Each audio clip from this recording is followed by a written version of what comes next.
First thing on here. You had us monologuing. God damn it. Aha. New reading quiz has wrong TA again. Who's it say this week? This is a TA from like 5 years ago. You just keep Probably forgetting. Mitch. Yes, Mitch graduated 5 years ago. How was I right with that? Right. I need to play the lottery right now. Give me a minute. I'll be back. Okay, Owen. Pick a month, any month but June. I'll pick December. December it is. Lots of choice. 7 choices remaining. Let's see what we got. See, I get 12 12 things in the bundle. And because I'm a longtime subscriber, like if you subscribe to Humble Bundle now, I think you get a choice. Like you get to choose 3 or 5, but I get all of them every month. I don't need that many games. Okay, so what do we got? We got what's this? Something called Action Indie Adventure RPG. Looks well animated. Action Indie Adventure RPG, or Wait, that's its name? no, Okay. I don't tell you what, I just do the descriptive things underneath its name. You know what the makers classify it as, an action indie adventure RPG. With an indie, you never know. I will tell you the name once you choose. Or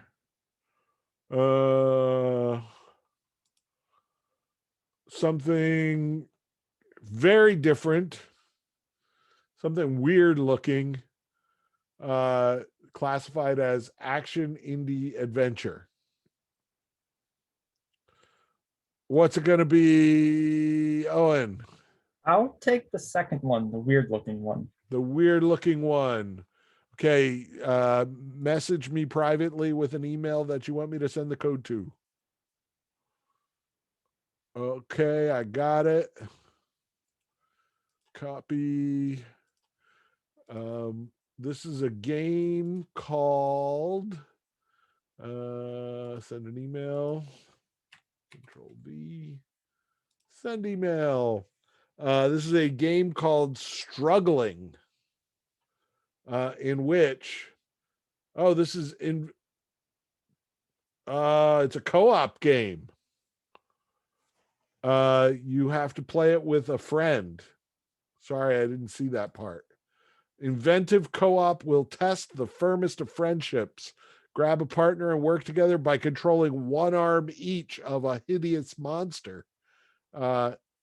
When even walking takes a combined effort, communication is key to keeping your cool. Well, this is a terrible thing to give in isolation. I hope you have a roommate. Yeah, you have to go find a friend. I'm sure I can find someone to play it with. Okay. Weird levels, even weirder objectives. Your pilgrimage encompasses dodgy labs, perilous canyons, and even a psychedelic fever dream. Plug waste-spewing pipes with your flailing limbs, launch yourself across yawning chasms, and discover complex machinery you have no business operating. So, there you go. Struggling it is.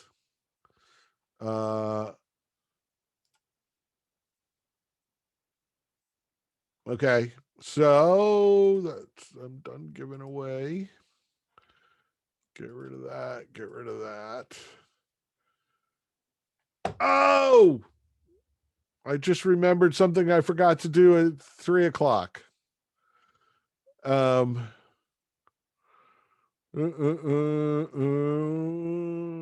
Okay, Gabe, You know, um, I I guess I could look through last year's assignment. I was generally going for more general portfolio pages. Um, Also, like I don't want to give out bad ones, so that would be finding portfolio stuff that is good. I don't know. And I it's the kind of thing I'd ask McKenna to do, but she doesn't have access to last year's class, so she can't even do it. I I will gave you try. 4 more adventures than you would have had. Yeah. I will try to find something, but there are a bunch of portfolio pages linked. Um, in general, it doesn't have to be much. A paragraph describing the adventure, a picture from the adventure, um, maybe some example text and a link to the PDF. If you already have kind of a template for your portfolio, um, then stick to your own template, right? Um,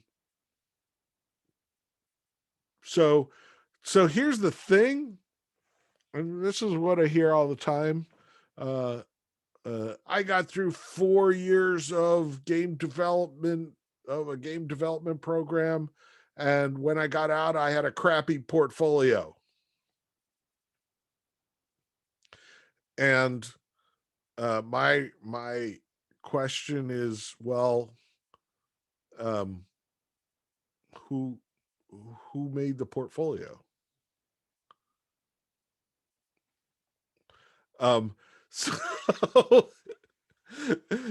So this is something you would want to show to potential employers to highlight your best work. In this case, I'm hoping that this D&D adventure is your best work. Now, in uh, other students have said, yeah, but I don't want to be a writer. I want to be a concept artist, or I want to uh, be a programmer, or I want to be a 3D modeler. Um, all those are fine. So uh, you have two ways to go about this. If you concept artist is great because, well, heck, make some concept art for this adventure and highlight the adventure with your concept art. So you can do that. You can skew your portfolio page about this towards what kind of job you want.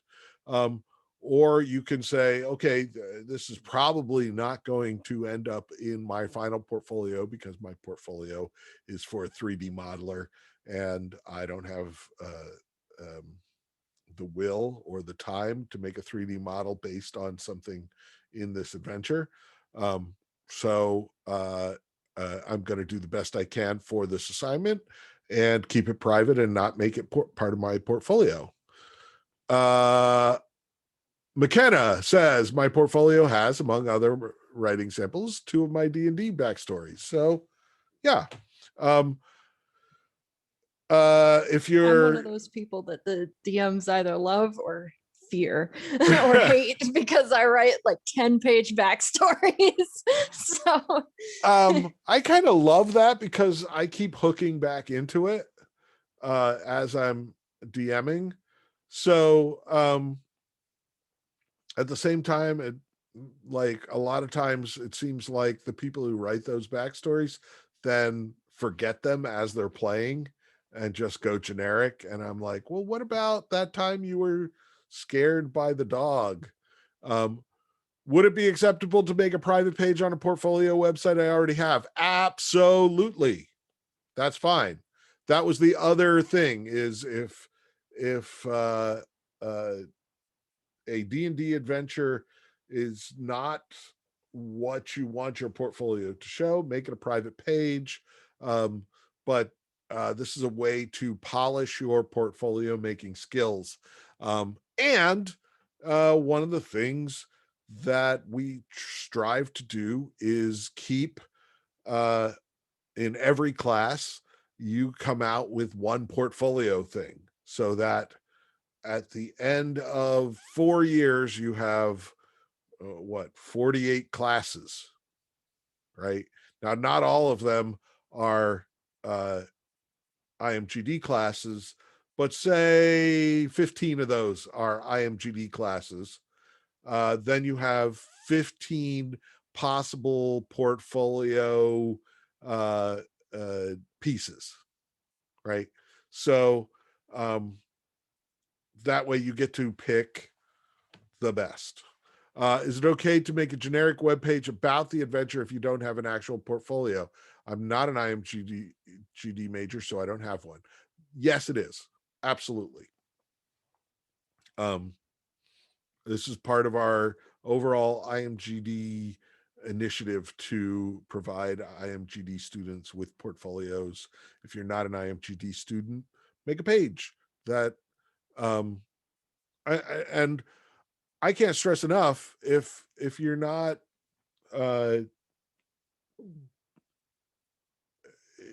if it's not a piece that you're pushing to get a job yourself, go look at the examples from the D&D adventure assignment. Look at what they put up on the Dungeon Masters Guild, and that pushes the adventure, right? So it's just a way of essentially publishing your adventure. I would say, if you're proud of your adventure, put it up on the Dungeon Masters Guild and see if, and make it pay what you want, and see if, or charge everybody $1.50 or whatever, and see if you can make a buck or two, right?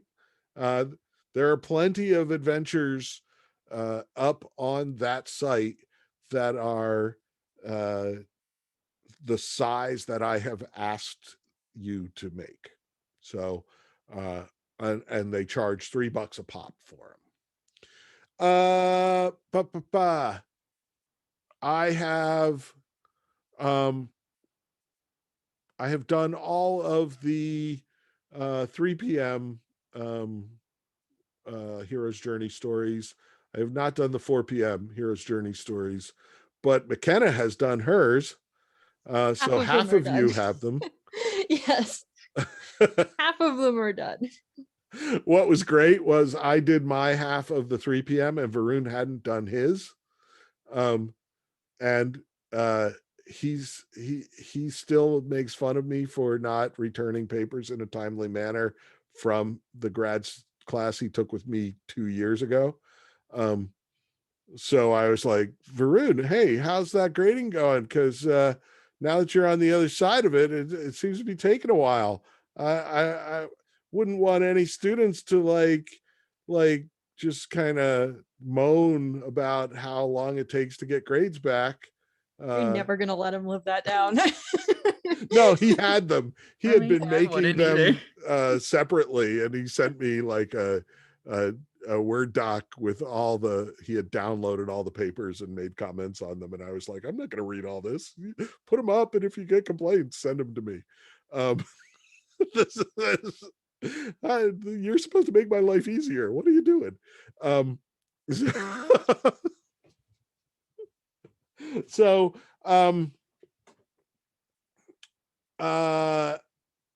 also I got most of their Right Club. Oh, new Right Club. Got to do new Right Club. New quiz and new Right Club. Let me find Right Club. And because we're starting a day late, right, instead of Thursday and Friday, Right Club is due Friday, quiz is due Saturday. Okay. So you still get the same amount of time, it's just pushed a day. And reading quiz is all, from what I could see, it was all Andrea Phillips transmedia stuff, because that's what we're talking about all week. Right Club number 5. I will go over Right Club number 4 on Thursday because I don't want to like use 3 p.m. stuff for you guys because you guys are so much better. So no, don't take that. I love you all equally.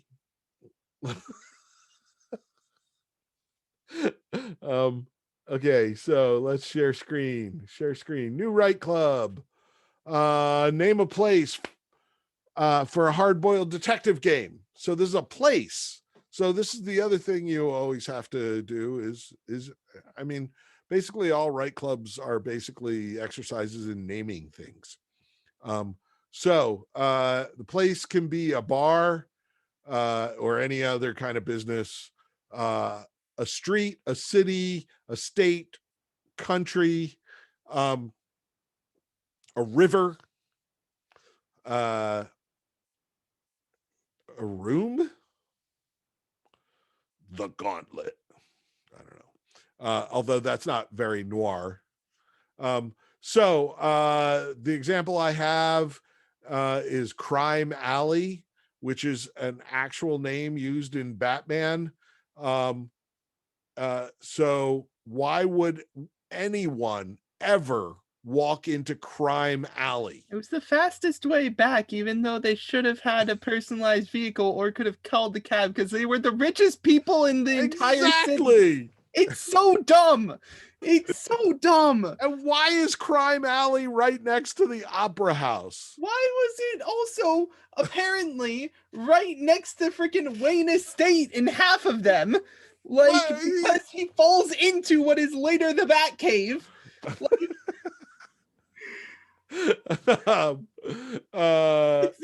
Yeah, it's Batman's fault for dying, or Batman's parents' fault for dying. Mom should have deflected the bullets, of course. Oh, imagine if Mom had taken those pearls, wrapped them around the guy's throat, and choked him out. There is a alternate universe where Bruce dies. His father becomes Batman, and his mother becomes the Joker after the. I'm not kidding at all. That is an alternate universe. That is an actual published comic. So, insurance company. Feel free to look up. So the style we're going for is noir or hard-boiled detective, kind of the same thing. And if you don't know what those things are, feel free to look them up. I would Flashpoint be like, Barry, I killed your mom. Barry, stop screwing with the timeline. Just stop. That's his job. We just got into a big argument that that Batman is actually responsible for all the people the Joker has killed in every single escape from Arkham Asylum. Care of the government. Okay, he gives them to the police department. At that point, it is the court system's fault, not his. He knows what that Joker is going to do as soon as he gets a chance. Okay, yeah, he shouldn't get that chance though. Like, he keeps escaping because they keep putting him in the freaking insane asylum instead of just killing him after the 9th time he's been convicted. But he's obviously insane. Well, yes, but at some point you just say, okay, he's killed 500 people. Maybe we just shoot the bastard. I know Batman doesn't want to do it because he has a moral code of not being an executioner. Not in the Snyder cut. Jason Todd is right. No. Jason Todd is half right. Jason Todd should deliver them to the police. Then he should be the one to shoot them. Okay? For some people, yes. When it's someone who's literally proven to have murdered dozens of people, yes, I support it. Don't worry about it, Jaden. I am ranting about how I enjoy comic how books don't make sense, so they can continue the plot for longer.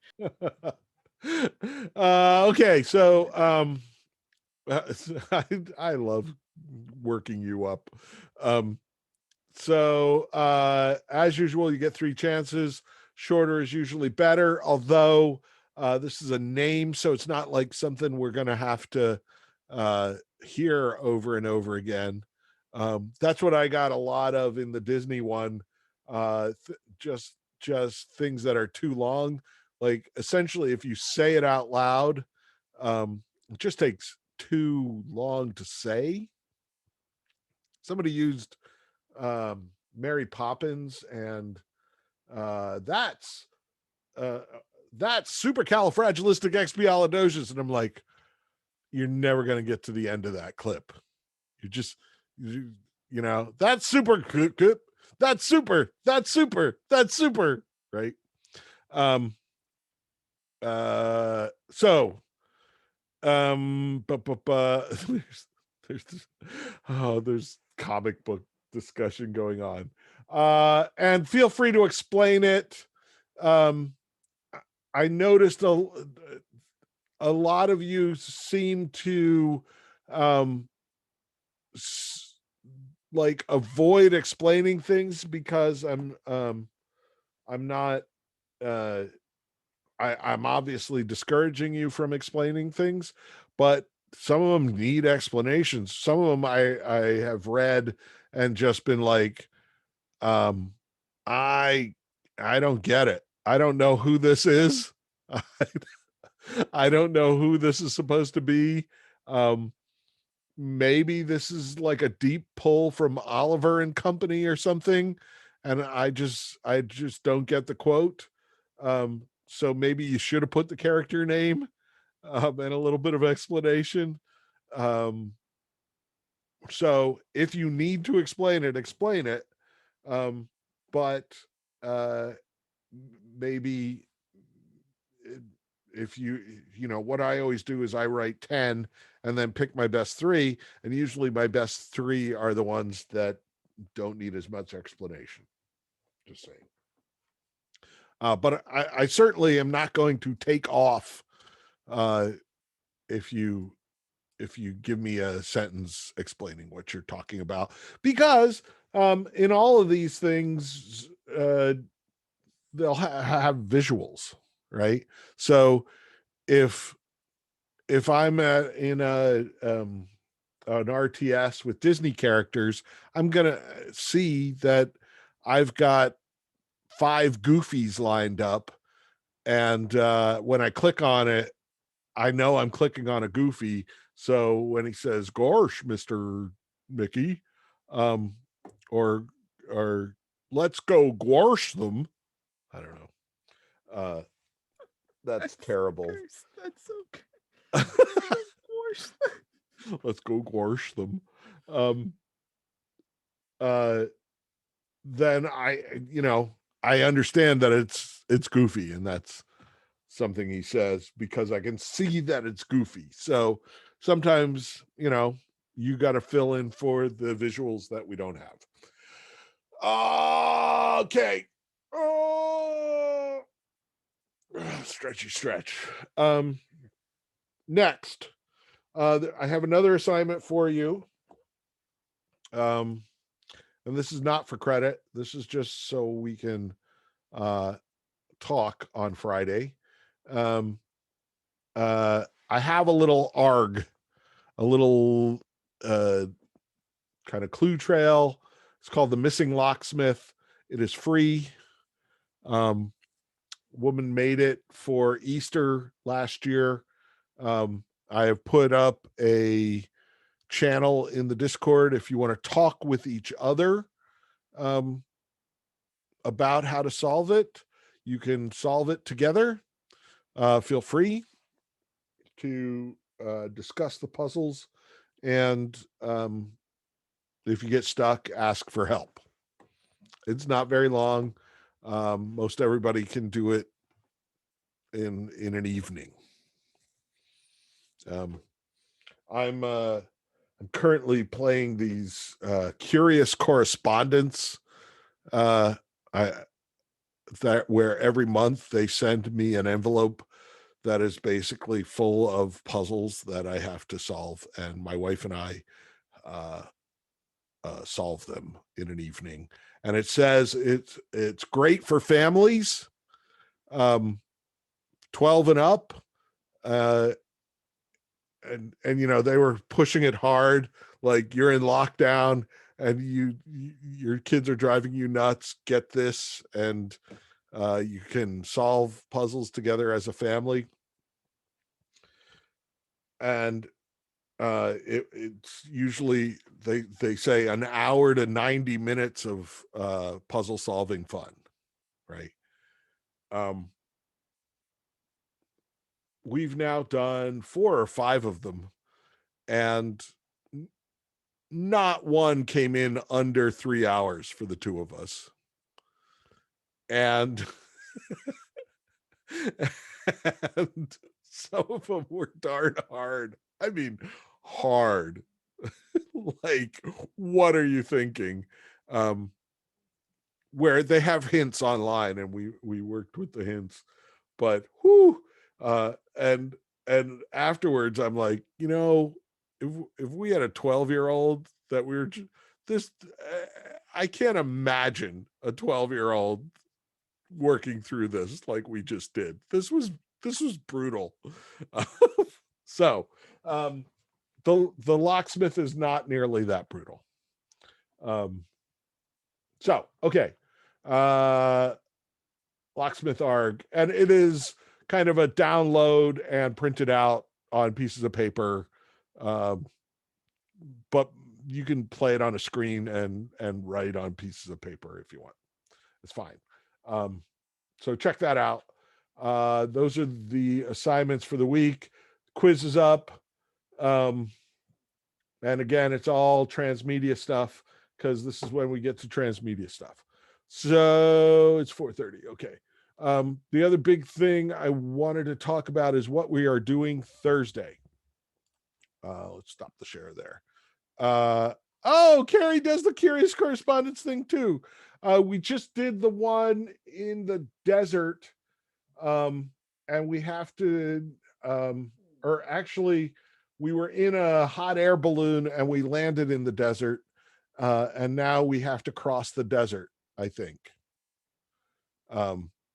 So I forget if that's the 4th one or the 5th one. Where are you? Are you past that?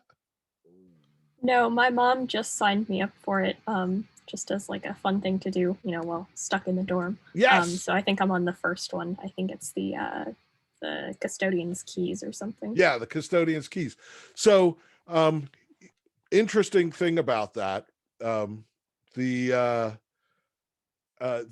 came out of a thing called the Mysterious Package Company, right?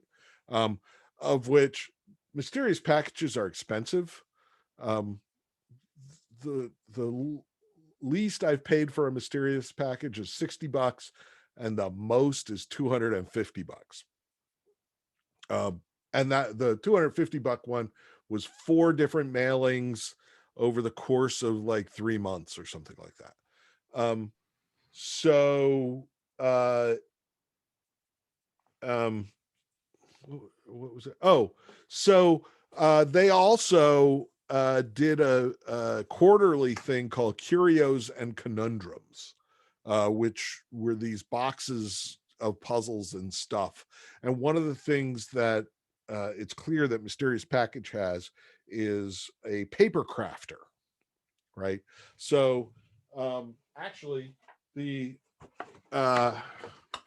Mysterious Package, the most expensive one, was a haunted house story, and the last mailing, they had a paper craft where you could build the house, and I like, this is kind of half built. I didn't finish it. It's hard. Paper craft is hard. Paper craft is really craft. And at a certain point I was like, when I finish this, what am I going to do with it? What am I going to do? It is, honestly, it is sitting over on the shelf. Look at it, and there's a 50-50 you feel proud. Yeah. And the other 50 is just, I spent my time on that, huh? Yeah. Yeah. So you notice all these little gables here, right? I made all these little gables, and half of them have fallen off.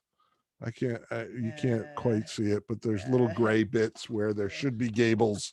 But you know, it's been a couple years anyway. So so what you will find in all the curious correspondence is a certain amount of paper crafting, where they give you, in the custodian's keys, they give you keys, they give you actual cardboard keys, that you have to figure out what to do with.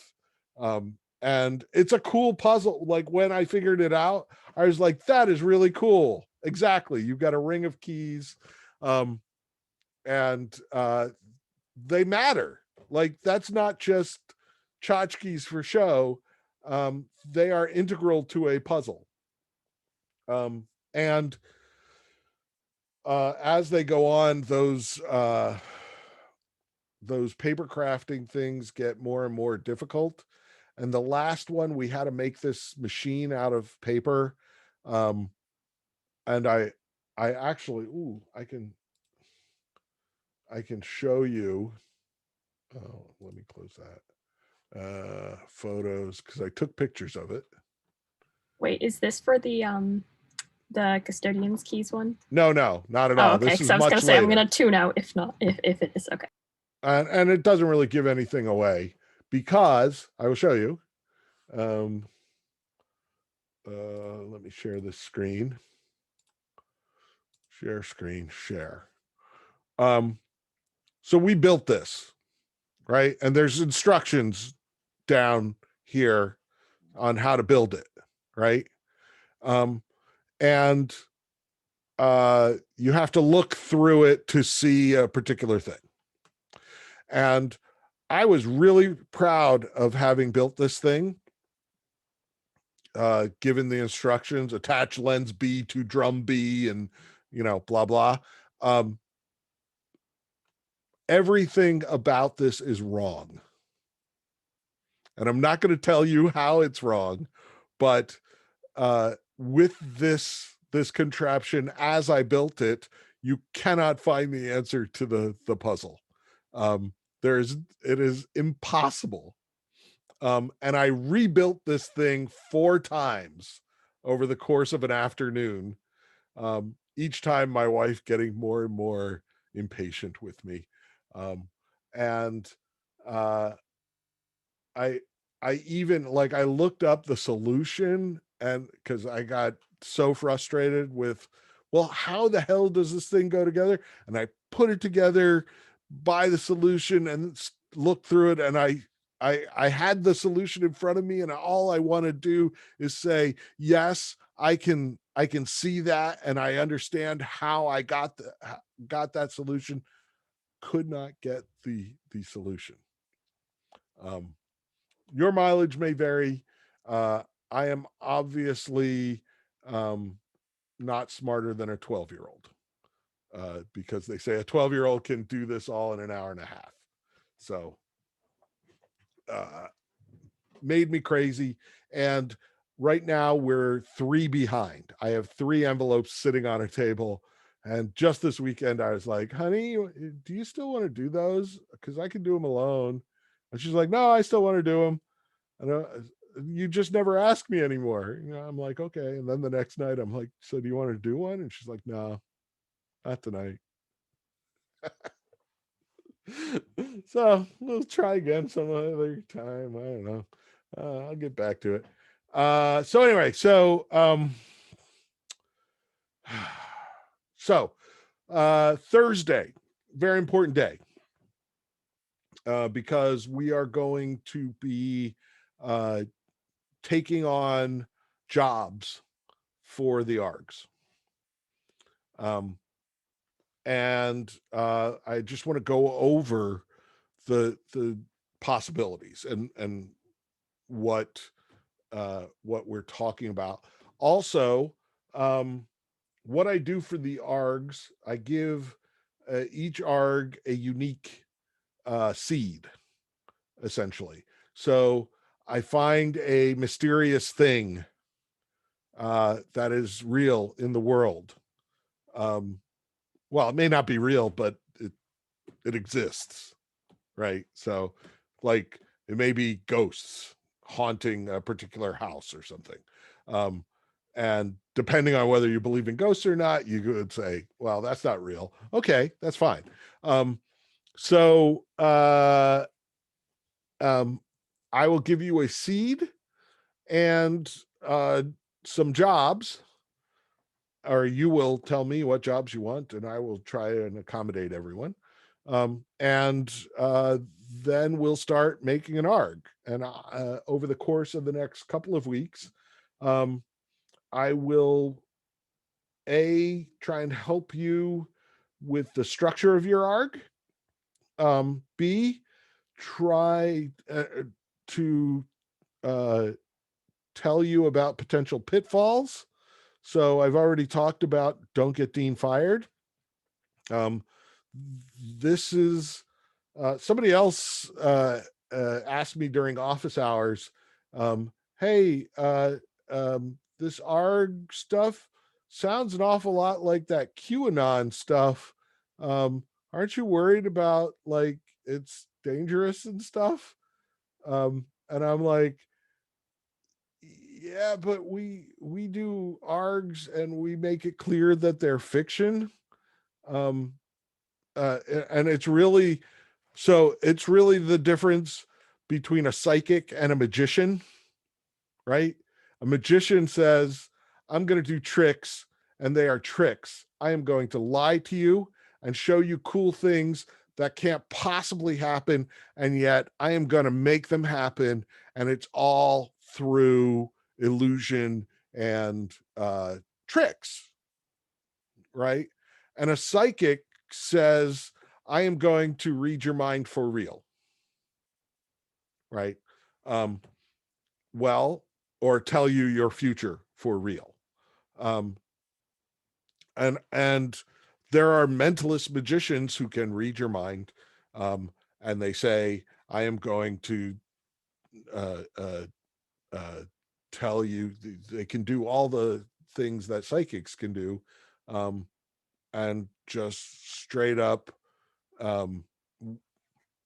doing it as a trick, right?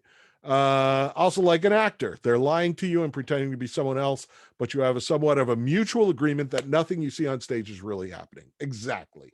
So one of the things that I asked all the ARGs to do is make a web page somewhere that is pretty much a disclaimer page, right? Which says, hey, if you're embroiled in this web of espionage and conspiracy, don't worry, it's all fiction.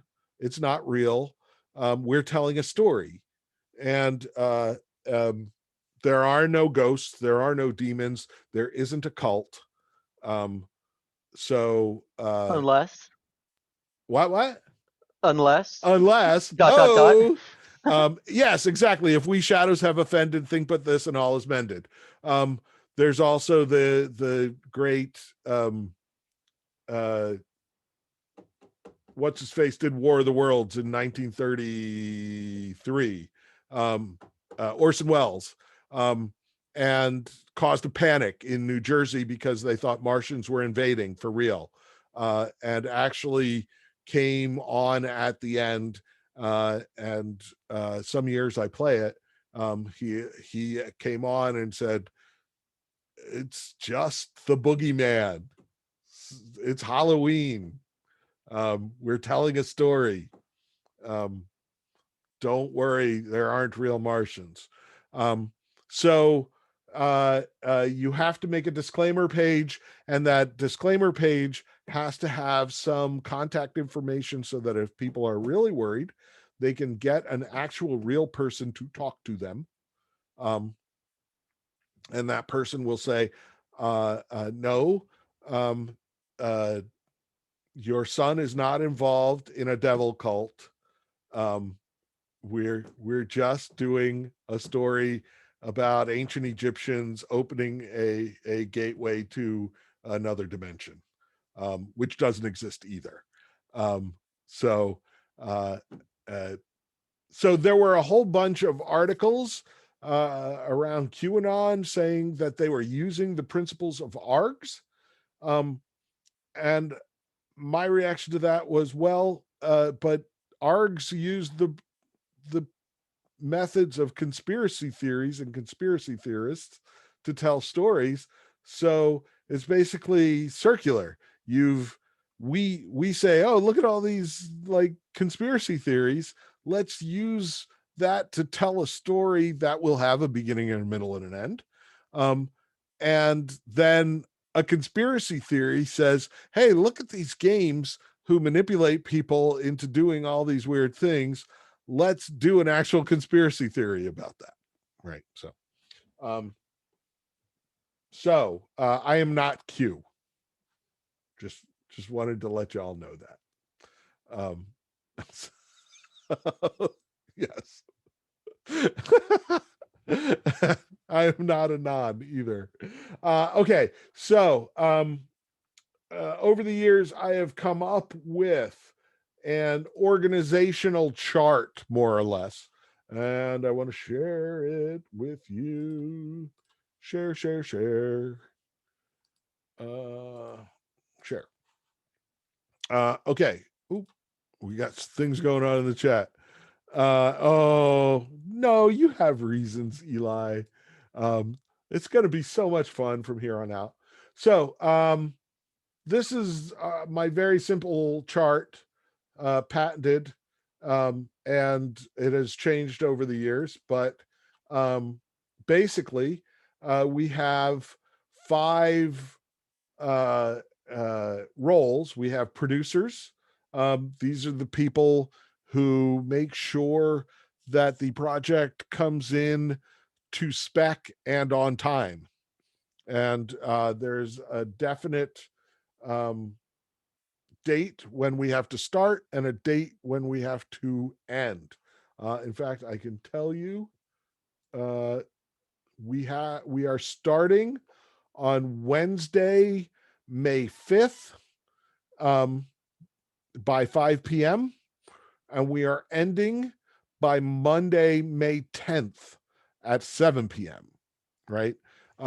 So in many ways, this ARG is different than other types of ARGs in that it lasts about 6 days.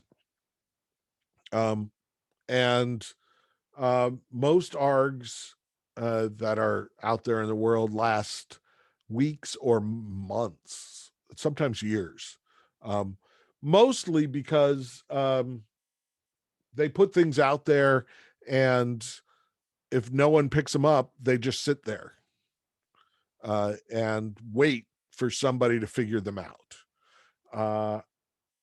There was one I was following, not this past summer, but the summer before, where these weird videos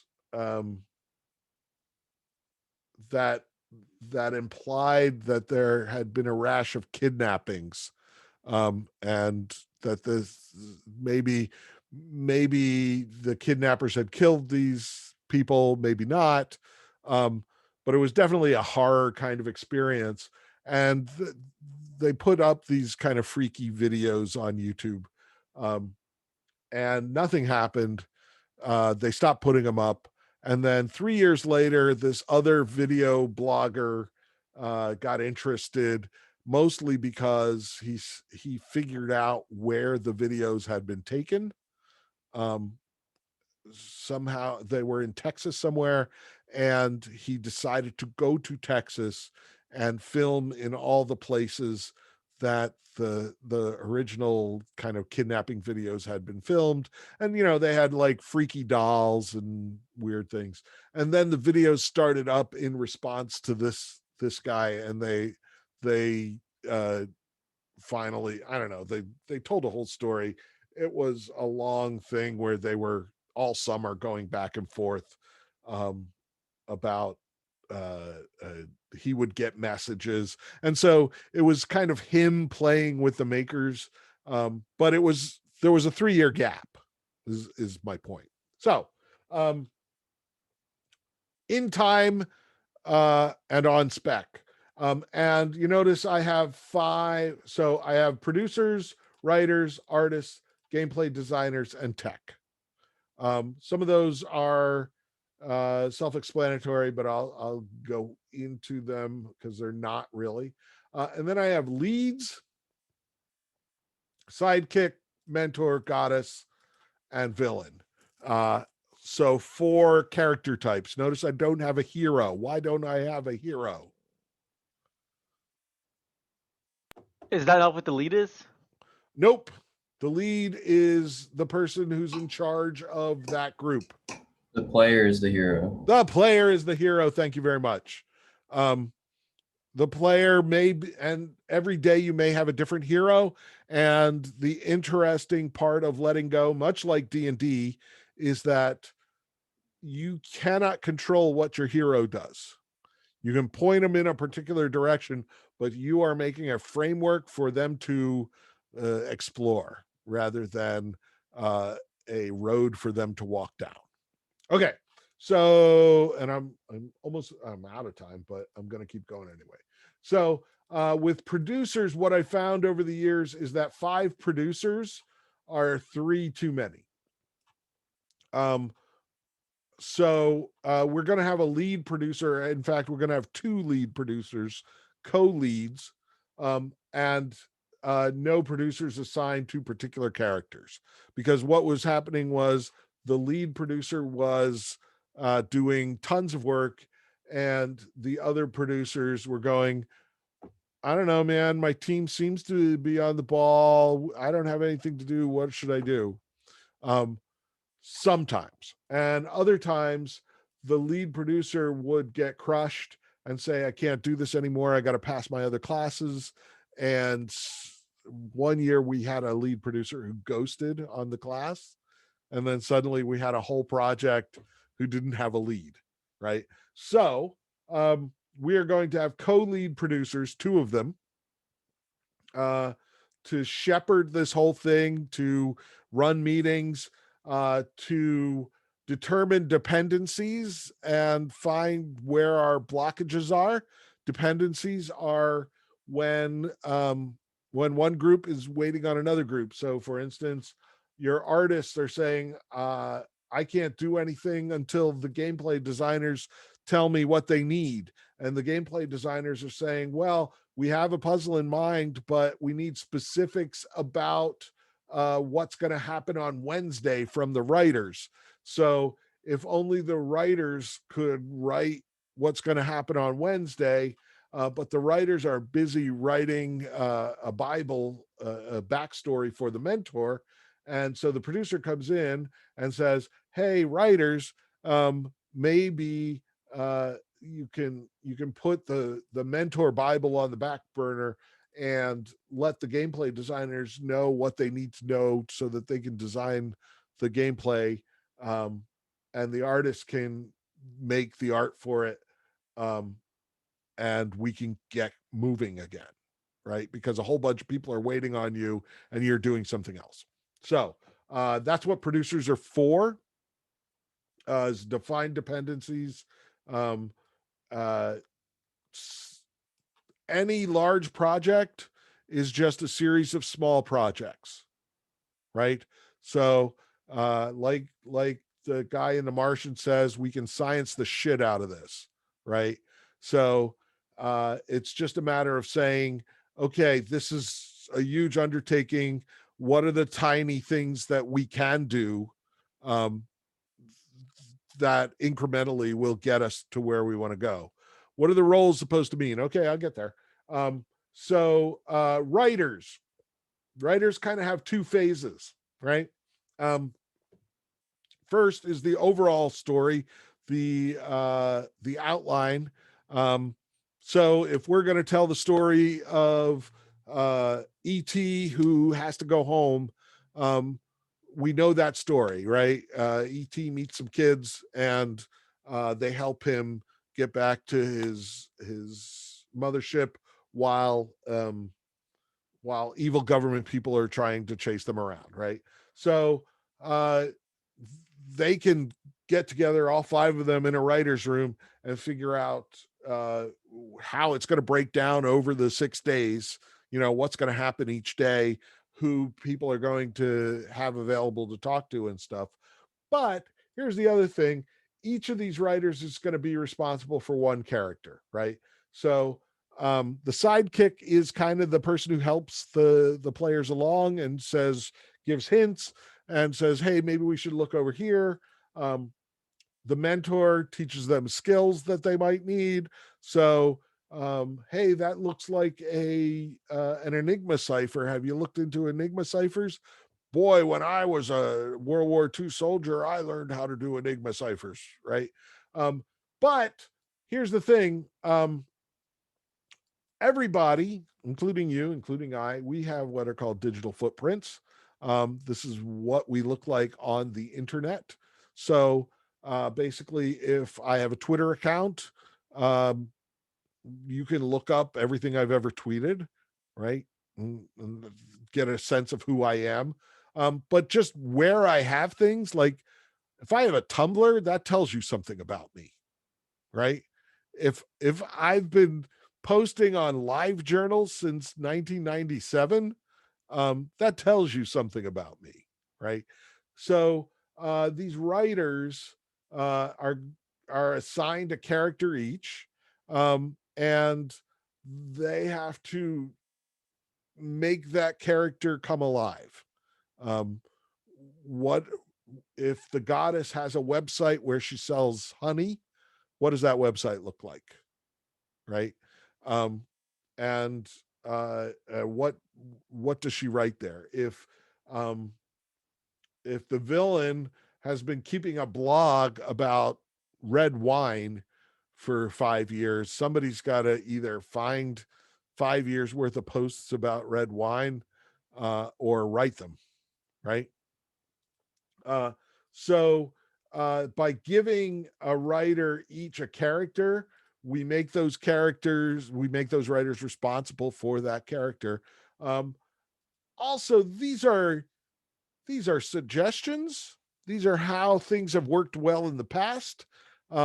If the sidekick is overwhelmed with I got to sit on IRC and talk to players for 2 hours a night, I don't have time to write the Tumblr post that I have to write, and the villain doesn't come in until day 3, the villain writer can help out. That's fine. This is not set in stone. Artists. I want to point out that artists are not necessarily visual artists. We've had all kinds of artists over the years. So we've had people who are really good at sound mixing, make really cool kind of radio programs. We've had people who are good at making movies, make YouTube videos. We've had maker type people go 3D print things, or puppeteers running around with demon puppets in the night to be filmed in night vision. So just because you're not an illustrator doesn't mean you're not an artist. Think about what you can contribute. And sometimes, like, we've had whole ARGs that revolved around YouTube videos because we had really good videographers one year, right? So maybe that's the way you go, right? Gameplay designers. Note, I don't say puzzle designers. I say gameplay, because gameplay can be puzzles, but it can be a whole bunch more. Anything where you create engagement, right? So for one ARG, I had to take a picture of myself with a fennel. I didn't even know what a fennel was. I went to the store, I looked up a fennel. It turns out you saute them with some chicken. They're really nice. They taste like licorice, but a mild licorice, something that goes well with chicken. So I went and I took a picture of myself with a fennel, and I posted it where I had to post it. And I got responses, right? And they put up a web page with all the pictures of all the people who had sent in pictures of themselves with fennel. So remember, it's not just puzzles, although puzzles, ciphers, steganography, all sorts of things. And we'll talk about how to design interesting puzzles later. Tech can be programming, doesn't have to be programming. Could be, I'm really good at setting up web pages. I know WordPress inside and out, and I know how to password protect WordPress things, and then we can design puzzles around finding the passwords, right? So on the other hand, we've had whole apps built for ARGs, where Android apps or just wrappers for apps that already exist to make them your own. So there's lots of things you can do. And what do we do with the three producers that I don't need? Community management. Community managers don't have particular characters. What they do is they do two community managements. The 3 o'clock class is going to make an ARG as well as you. So you have to organize everybody in this class to play. Everybody has to play at least one day the other ARG, right? And they have to make a report, and they get credit for playing. As well as the people who are playing your ARG, the community managers keep track of where they are, what are they stuck on, and report these things back to the devs so that the devs can go, wow, this puzzle is way, way too hard. We need the sidekick to come in and give some hints. My 5 o'clock meeting is buzzing at me. So come on Thursday, and I will and we will start assigning roles and talk about this some more. Okay. Lots to do. Okay. I will see y'all on Thursday.